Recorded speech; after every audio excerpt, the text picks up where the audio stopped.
As I reflect back upon it, I think the first part of the answer to this question is you have to be willing to define what success is. And most of us don't take that painful step to define what success is for us and what that really looks like, and how we're willing to compromise and what we're willing to do or to give up, how we're going to find an and rather than an or. So the first point here is, what is success for you? Now, the next part is I want to face reality as it is. I hate to quote Jack Welch, but he was right on that one for sure. And this is important, so I'm going to stand up.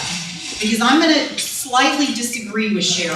I get her trends, and, okay, I really get her trends, but I don't think that the corporate structures will be completely disintegrated by 2015. They will completely disintegrate, but not by 2015. So that's our only difference. So I just want to give you a few statistics, and you know them all, because if your definition of success is that you want to be CEO of a company, a Fortune 500 company, how many women right now are CEOs of Fortune 500 companies? 14. Or 11. Well, you got it. So I think, checked this out, I thought it was 13, but I think it's now 12. Used to be 15. Any way you look at that, it's 3%. Okay, now here's the unfortunate part. Women are now more than half the workforce. They are more than half the undergraduate degrees, and they are more than half the graduate degrees. So something is really, really wrong. And if we look at boards, I tried to get this number, 17%. Sometimes as low as 11, it really varies if you go to look at the most accurate. The last I heard that was documented was 17%. So if your dream is to be CEO, there's a road to climb, okay? So I just wanted you to remember those statistics. I personally think the most important thing is to lead yourself. We talk about 360 leadership all the time, up, down, sideways. Lead yourself. Oh, you want me to stand up again? Okay. So the next thing, I know I have to be quick because I told her to kick me off because I'm passionate about this and I'll be too long. But the next thing is you have to be technically competent in whatever it is you do. Now you may say a whole bunch of those 97% of those CEOs are not competent.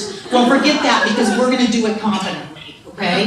So you have to be competent, first of all. That's table stakes. The second thing is you've got to develop absolutely fantastic communication skills, and you've got to use the tools of today to do it, which is why I'm ashamed I don't have a website or a blog, and I can't tweet, and I barely use Facebook, and on and on and on, okay? Then the next thing is you've got to develop both management and leadership, executive leadership skills, and they're different. But they can be developed. They're not so much born as they are taught. You can develop them. I only have a couple more points, I promise, 2 minutes, okay?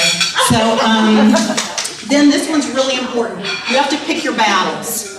Too many people pick every battle in a corporation. Pick your battles. And then you have to be willing to take the juicy assignments.